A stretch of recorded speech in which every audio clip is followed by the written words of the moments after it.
السلام علیکم ورحمۃ اللہ وبرکاتہ۔ ناظرین، استقبال ہے آپ کا ہمارے یوٹیوب چینل حمد ٹی وی دیوبند پر۔ ناظرین کرام، اس وقت کی بڑی اہم خبر آپ کے ساتھ شیئر کر رہے ہیں۔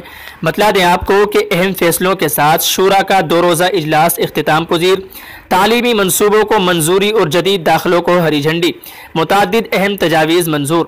ناظرین بتلا دیں آپ کو کہ عالم اسلام کی عظیم دینی دانشگاہ دارالعلوم دیوبند کی مجلس شورا کا 2 روزہ اجلاس ادارے کی ترقیات سے متعلق اہم تجاویز کی منظوری کے ساتھ اختتام پذیر ہو گیا ہے، جہاں ادارے کی تعلیمی سرگرمیوں کو مزید بہتر بنانے کے متعلق فیصلہ کیا گیا ہے، وہیں نئے اساتذہ کا تقرر اور بجٹ میں جزوی اضافے کا فیصلہ کیا گیا۔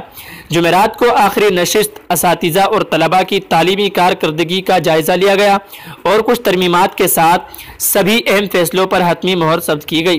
دارالعلوم دیوبند کے مہمان خانے میں منعقد 4 نشستوں پر مشتمل شورا کی میٹنگ میں اکثر و بیشتر اراکین نے شرکت کی اور ملک کے موجودہ حالات کو مد نظر مدارس اسلامیہ بالخصوص دارالعلوم دیوبند کے درپیش چیلنجز کے سدباب کے لیے اہم فیصلے کیے گئے۔ اس دوران تمام شعبہ جات کی رپورٹیں پیش کی گئی اور تعلیمی معیار کی بہتری اور نئی تعلیمی سرگرمیوں کے اضافے کے ساتھ نئے اساتذہ کی تقرری کا فیصلہ بھی کیا گیا۔ اراکین نے آئندہ سال کے تعلیمی ایجنڈے پر مہر لگائی اور جدید داخلوں کی گائیڈ لائن کو بھی ہری جھنڈی دی۔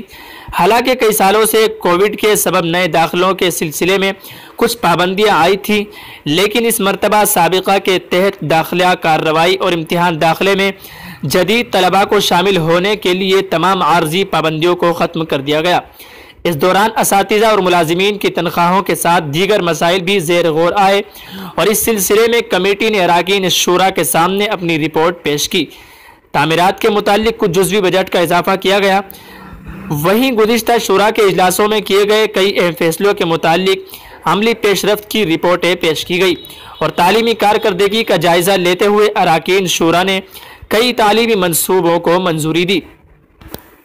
ناظرین بتلاتے چلیں آپ کو کہ اس دوران تعزیتی قرارداد بھی منظور کی گئی۔ حسب معمول بدھ کی صبح 2 روزہ شورا کا اجلاس مہمان خانے میں قرآن کریم کی تلاوت کے ساتھ ہوا۔ آج حکیم کلیم اللہ علی گڑھی کی دعا کے ساتھ اختتام پذیر ہوا۔ واضح رہے کہ دارالعلوم دیوبند میں سال میں 2 مرتبہ شورا کا اجلاس منعقد ہوتا ہے۔